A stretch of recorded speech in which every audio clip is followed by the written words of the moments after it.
It's Friday, April 10th, and this is Now on HNN. This cannot be a weekend to think we can let our foot off the gas. We're not even close, folks. The U.S. is nearing a grim milestone, 500,000 coronavirus cases. I'm Michael George with where experts say the newest hotspots could be. There are some exceptions to this. Oahu and Maui will soon enforce a nighttime curfew over the holiday weekend. For those first responders who need a place to go, the Hotels for Heroes program is being criticized for turning many of these heroes away. We were nervous because it's the time of year to get them. Those stories, plus how the pandemic has created a new demand for chicks, coming up on This Is Now.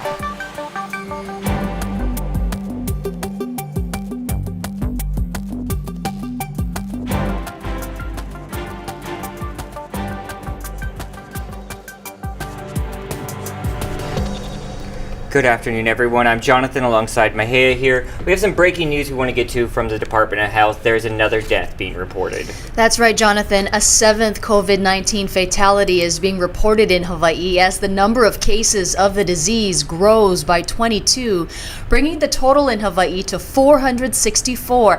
Now, there's no immediate details on the death, but HNN has confirmed the patient was an elderly woman. More than 15,000 people have been tested for coronavirus in Hawaii. The state health department has said that those who have tested positive, 42 were hospitalized, while 251 have been released from isolation and are no longer sick.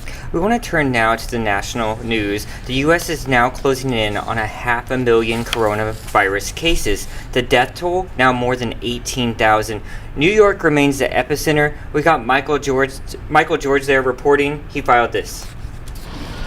As the death rate from coronavirus continues to climb in New York, there are encouraging signs. The state's hospitalizations and ICU admissions are both down. Governor Cuomo says aggressive measures appear to have prevented the experts' worst-case prediction models from coming true. The actual curve is much, much lower than any of them projected. This temporary military hospital at New York's Javits Center has only a fraction of the patients it can hold, in part because hospitalizations have gone down. In New Jersey, where the rate of infection is slowing in some counties, the governor urged residents to continue social distancing, especially over the Easter holiday. This cannot be a weekend to think we can let our foot off the gas. We're not even close, folks. We have to keep with it. Pennsylvania now has around 20,000 cases. The White House is looking at Philadelphia as a possible new hotspot, with data showing African Americans are more at risk. You look at all of the structural issues around all of these healthcare inequalities, all of these lower income jobs, it tends to impact individuals in neighborhoods of color a lot more than it does in other neighborhoods. The virus continues to spread in the Midwest. A makeshift hospital at Detroit's Convention Center started accepting patients Friday. And in Wisconsin, the health department says it's monitoring potential coronavirus infections that may have occurred during Tuesday's election. Michael George, CBS News, New York. All right, we have some news about some testing that's going on this weekend, right, Mahia? That's right, Jonathan. The Honolulu mayor is encouraging people to take advantage of free drive-through COVID-19 testing at the Waipio Peninsula Soccer Complex. It's tomorrow from 8 a.m. to noon. And just a reminder, anyone seeking a test should be showing symptoms of respiratory illness like fever, cough, or shortness of breath. And a free drive-through testing is also being offered tomorrow in Hilo. It's being held at the Ho'olulu complex from 8 a.m. to 3 p.m. Doctors on site will be screening people to see if they meet the criteria to test. And don't forget to bring a photo ID. All right, this next story got a huge reaction yesterday on social media and created a little bit of confusion in the way it was announced. We want to clear some of that up for you right now. That's right. HPD Chief Susan Ballard says no vehicles, mopeds, anything with wheels will be allowed on the roads overnight for the Easter weekend on Oahu from 11 p.m. to 5 a.m. That's tonight, Saturday night, and Sunday night. Now, that's a strict order to curb the coronavirus. Stephanie Lum has more. There are some exceptions to this. So for those people who are driving to and from work, for those people who are making deliveries, security vehicles, those who are trying to pick up medication, And also, of course, anybody who needs to go to the hospital or there's an emergency. And of course, any of our first responders. So please stay at home. So what about shopping at 7-Eleven or other stores open during those hours? Well, the chief says grocery shopping is not allowed during the curfew. She says you are allowed to be on foot only for essential needs, but she's discouraging that as well.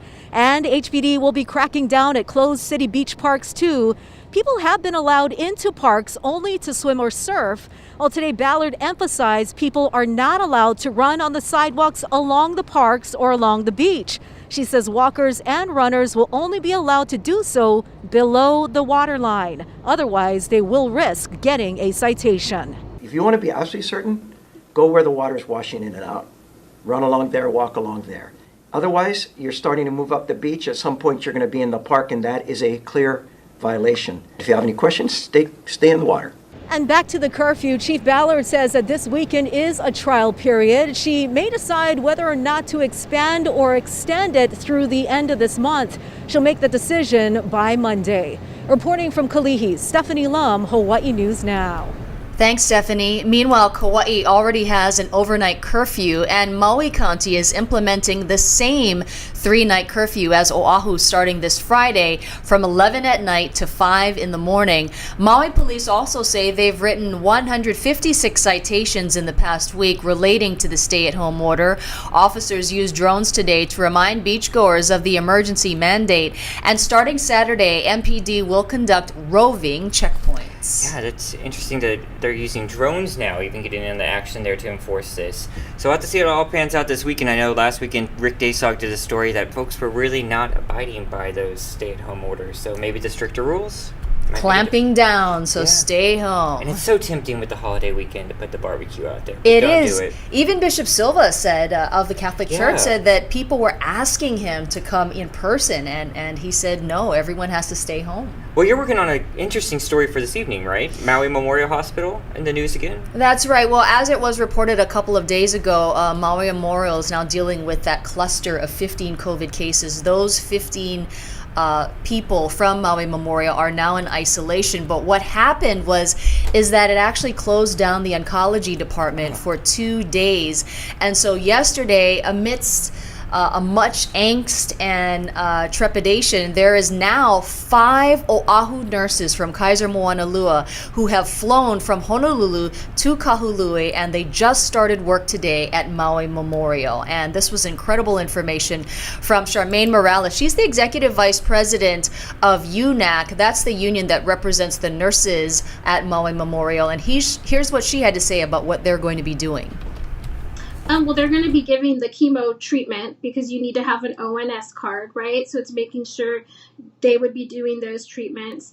The hospital, does have other staff to be able to come in and do the things that are not chemo related. There's just other treatments, dressing changes, discontinuation of lines, things like that can be done by other staff. So they're there to focus on the chemo, looking over, making sure they have everything that they need to perform the care. The questions that they had to do with what PPE they would have. So there was assurances that everything is there towards the goggles, the shower cap, the gown, everything that they would need. And Jonathan Morales says that these 5 oncology nurses are selfless heroes because they're going to be spending 2 weeks at Maui Memorial, and they do know that they're, like all frontline workers, there is risk. And so if they are somehow, hopefully not, infected, that they would have to be out of work for another 2 weeks. So they are selfless, they're being called heroes, and people are raising them up and saying thank you for all that you're doing. And we want to keep talking about that because you've heard about that Hotel for Heroes program that was launched. It got a lot of cheers when it was announced, but now there are some coming out and criticizing it, saying some of those heroes aren't getting the rooms that they need. Lynn Kawano has the story.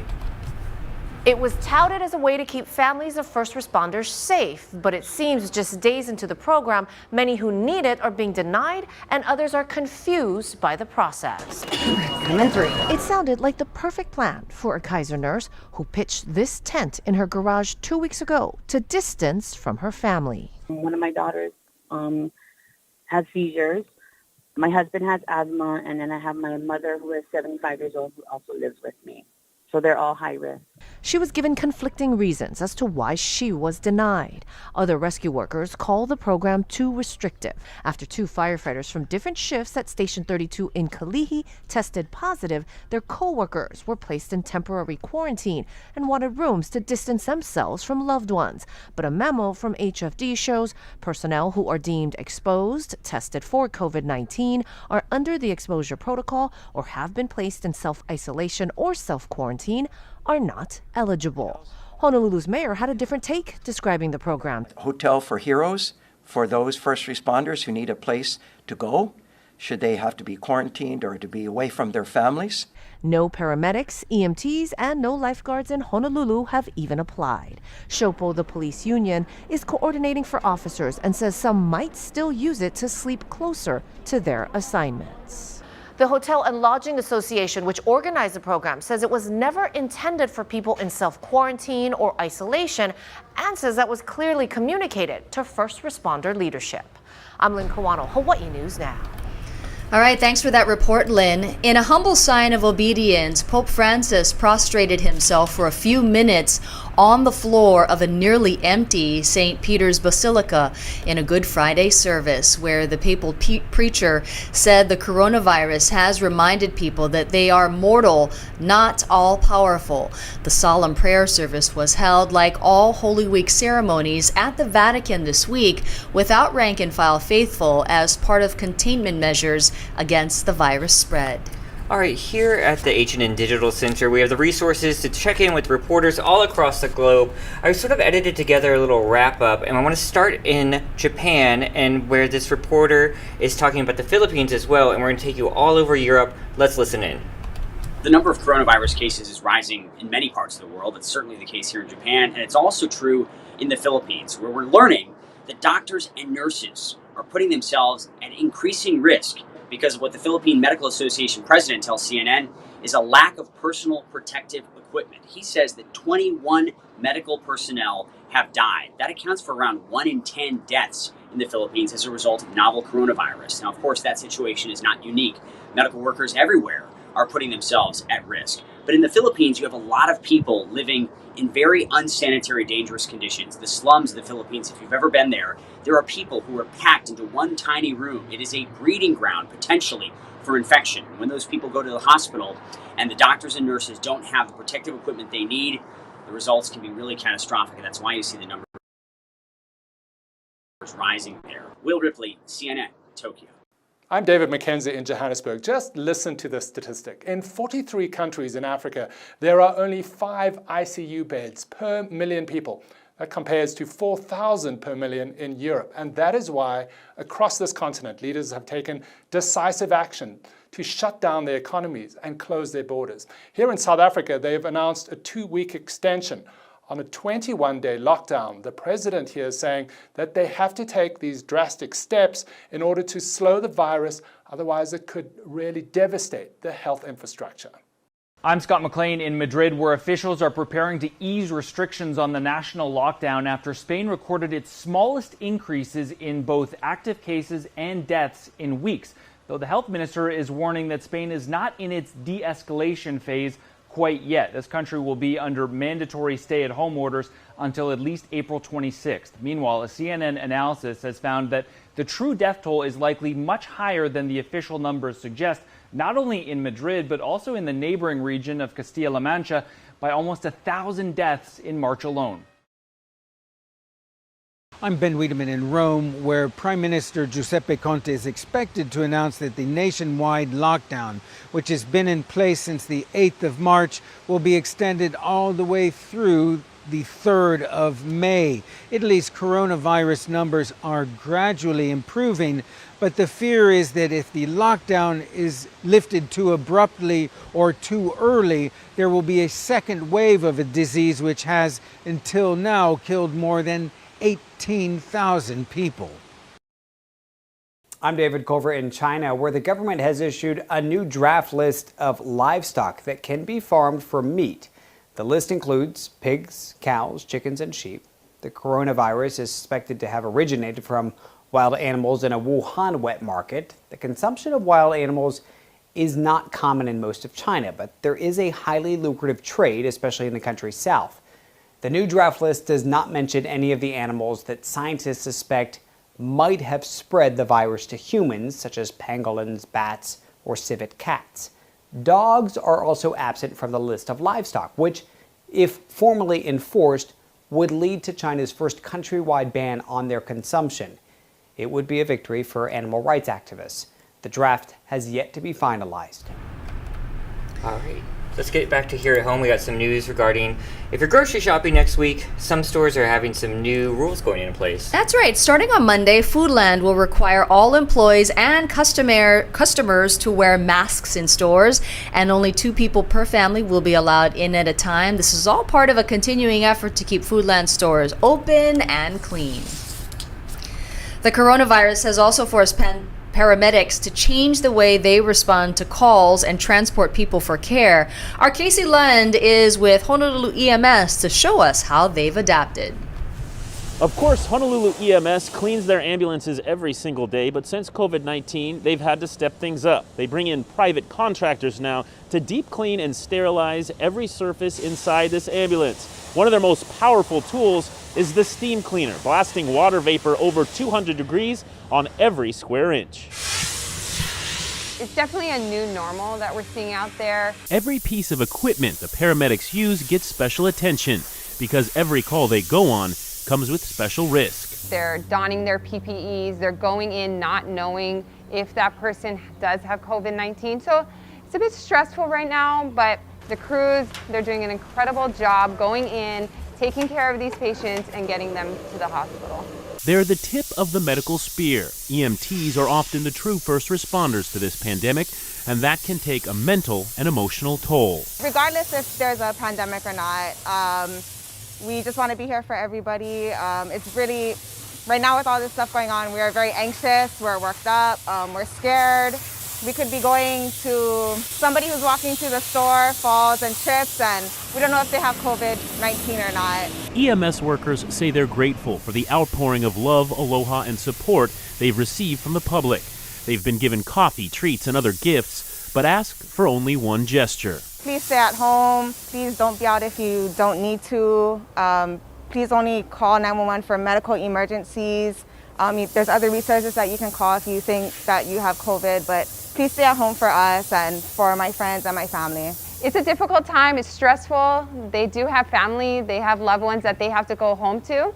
So that's why the stay at home is so important. We have to make sure we keep our first responders safe and healthy. Casey Lund, Hawaii News Now. All right, we have a new segment here at This Is Now, and it's called Checking In. And today, we're checking in with a teacher who's also a mom who has a very interesting experience through this whole stay-at-home order, and she's taking action about it, too. Let's listen in. All right, we have Ashley Ho here. Ashley is a teacher. Ashley, what school do you teach at? I am a second grade teacher at Kanoilani Elementary School in Waipio. What's life been like transitioning into this online learning world? It's honestly been like such a roller coaster. You know, we went from having an extended spring break to all of a sudden we have, 4 weeks added to our extended spring break. But then we also have to do like distance learning and stuff. So. And you're an elementary school teacher, so online learning, I can't imagine is really that easy to do to get engagement from the little guys.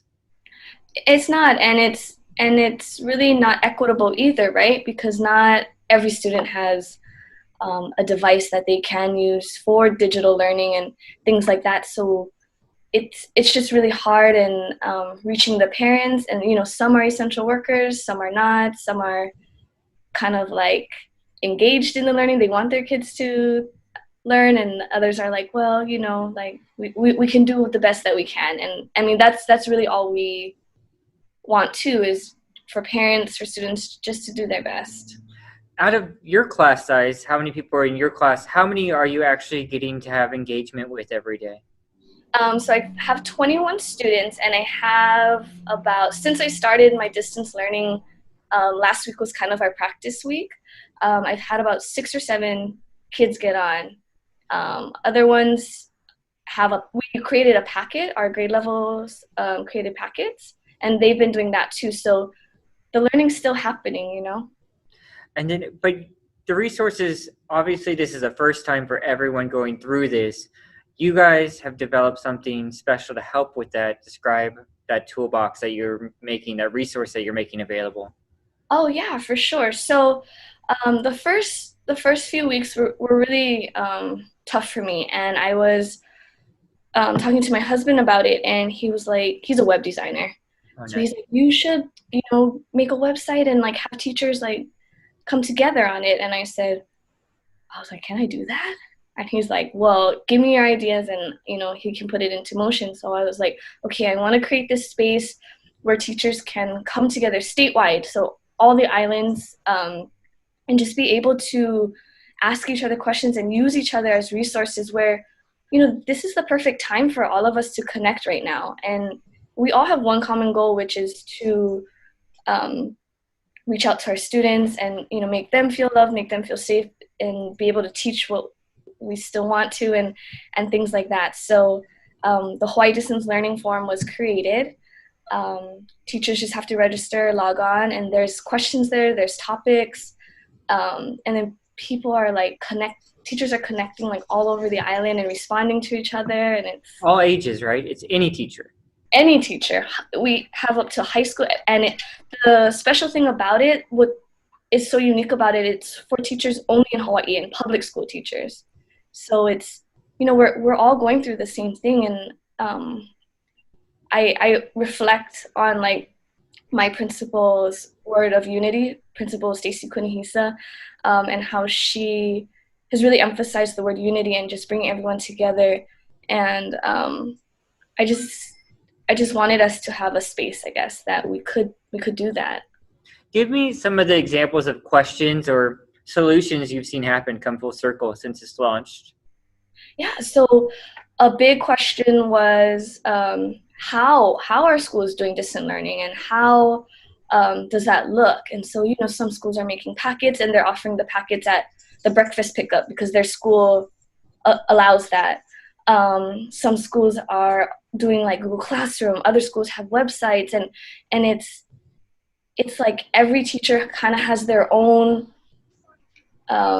personality to it, and they kind of bring their own style to it and make it their own. And that's what's so great about this time too, is because we kind of get to experiment with the different resources, and I've learned like so many resources I had no idea, and my kids who do get on, they're like, this is awesome. I'm like, yeah, why didn't I know about this like earlier?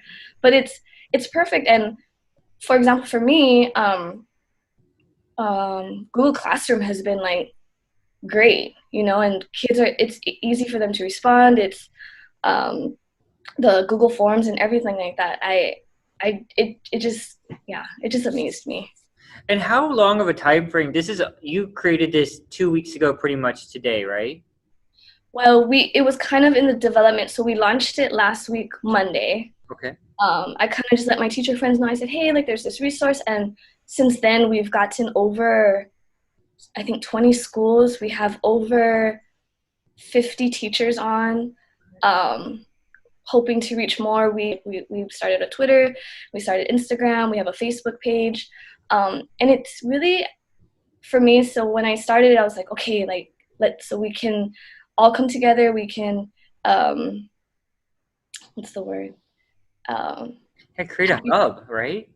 Yeah, and like, but now as I look at it, it's like, you know, in the event that schools do stay closed, this is a perfect time for us to prepare for that. And if we do have to start teaching new content and things like that, how are we going to make sure that it reaches every student, and how are we going to challenge ourselves almost? Like I feel like this is almost like on-site training. All right, there's Ashley Ho there, local teacher. You said you have a child yourself. How's been the distance learning? And Well, he's in public school and he meets up with his classmates and teacher a couple of times a week, and then they have these, just other meetups online. And so he's doing fine. He's in elementary school. I talked to some other teachers in the public school system, and they said there are a lot of positives that are happening in terms of, when the students are connected, they know that this is class time. And so that's one of the positives. There are challenges with connectivity in terms of access to the technology. Some students don't have Wi-Fi, or they might not have laptops. So I know that the DOE is trying to give out those Chromebooks. So there are all sorts of positives and challenges at the same time. So it's interesting when you talk to different teachers, they all have a different story. But clearly, this is a learning process for everyone. And we posted the details on that resource for teachers on our website, so you can find that website through our website. Want to do a quick clarification and update. At the top of the newscast, we told you about the new deaths. We now know there are 8 confirmed total deaths in the state. There was 1 added on. That brings the state's total to 464. Again, we have all the details on that posted on our website at hawaiinewsnow.com. Turning to other news, a helping hand from a landlord in New York City, and the IRS has a new plan to get stimulus money out faster. Naomi Ruckham has today's Race to Respond headlines. The IRS is making it easier for Americans who did not file a tax return in 2018 or 2019 to receive federal stimulus money. A new web portal allows them to submit basic bank account information for direct deposits. The government says the first payments will go out next week. Amtrak is getting a boost from the feds. The Department of Transportation is making $1 billion available to offset the loss of ticket revenue, which is used to pay employees. The funds will also help maintain service once the economy gets going again. A landlord in Brooklyn is waiving rent for hundreds of people after several of his tenants told him they'd lost their jobs. This is tough times, and I would hope if we were in this situation, people would do this for us. Mario Salerno posted a letter letting people know they wouldn't have to pay rent in April. Some of his tenants who had kept their jobs offered to pay rent anyway. Families celebrating Easter this Sunday can enjoy the sounds of opera star Andrea Bocelli from their own homes. The Italian singer will perform at an empty Milan cathedral because hard-hit Italy is still under lockdown. The musical event will be available to all via live stream. Naomi Ruckham, CBS News, New York. We have another town hall in the works here at HNN. That's right. Coming up next week, Tuesday, we have another panel discussion on COVID-19. We'll be speaking with the medical professionals who are leading the response to the pandemic. You can email your questions to questions@hawaiinewsnow.com, and we'll try to get as many answers for you as we can. Tune in to KHNL at 9 p.m. We'll also be streaming it live on all of our digital platforms. And if you're thinking of giving an Easter chick this Easter as a gift, it might not be the year to do that, and that's because the pandemic has created a run on the traditional gift, and Nancy Chin explains why. These cuddly chicks are a springtime tradition for many people. But this year, the demand is much different. Oh yeah, it's never like this. Our business has probably tripled in the last 3 weeks. Wayne Meyer has run Long Island Poultry for 10 years. People are staying home now, so they have nothing to do, and they want the fresh eggs because they're not on the shelves. So why not get chickens and have your own? Sybil Kenny waited in line for hours to get her chicks. We were nervous because this is the time of year to get them, and now everybody wants them. Meyer is selling about 500 chicks a week, and he isn't the only one. These are my chicks. Rent-A-Coop with locations in Maryland and New Jersey leases chickens and says it's had more business in the past month than all of last year. You want to get down? The Exarchov family rented chickens for the company and says their decision is about more than just eggs. To be truthful, these are probably the most expensive eggs that we'll ever have, because of the rental. But I think it's really about the experience and just having something to do with the family that's outside. Hatching new ideas for families to celebrate a holiday in the middle of a pandemic. Nancy Chin, CBS News, New York. we're talking, not so sure about that tradition there, if we want to take part in it. But renting a chicken, maybe. Yeah, because, you know, it's important to remember that the chick does grow up to be a chicken, right? And so you have to take care of it. But if you do have the time, those fresh eggs are amazing. Yeah. Well, we want to talk about another holiday. It's not just Easter this weekend. It's National Siblings Day. Hey! Who's that, Aw. Mahia? Those are my siblings and my mom right in the middle. But that's Pat, my older brother. And on the end is John. And it's all in memory of my brother, David. But yeah, Happy Siblings Day. We have to remember our loved ones on Happy Siblings Day. And I'll remember my sister. I just have some flashback photos here. That's me and my sister and our dog, Dee Dee. My grandmother up there in the upper right. And us and our pony. Yep, we had a farm, so we had a pony there. So cute, Jonathan. Yeah, what happened? Seriously. What happened? Want to give a shout out to Jam's World, and I'll show you why. Because they hooked us up with these masks here at the station. If I can get mine on, I'll show you what I got going on. What do you think? I love it. I love Jam's World because they're the colors from the 80s and the 90s, right? Whoa, love it. So you gotta have the matching. Yeah. Matchy match right here. And this is not from Jam's World, but this is from Jen Wong, our producer. I loved her uncles. Yeah, her Yes. uncle made it. So, this is perfect. Oh wait, for does it go Easter. that direction? Okay. I've been doing it the wrong way the whole time. Here's a little trick. So people have been actually wondering, well, my mask doesn't fit, and I actually put it on the other way at first. Yeah. And then it kind of bunches up here, and then I realized, oh, you actually have to turn it the other way, so the pointy part is down. This whole time. Right. Yeah. Oh my goodness. Here's another mask tip. Have you noticed everybody's been touching their face with the mask on? Yes. Don't touch your face. Like, Yeah. that defeats the purpose. Yeah, I know. I've had that problem, and I've thought the same thing. All right, mask tips from Mahia. She actually has a whole instructional video on her website, too, of how you can make your own. So check that out. You guys have a great Easter weekend. Stay safe. Aloha.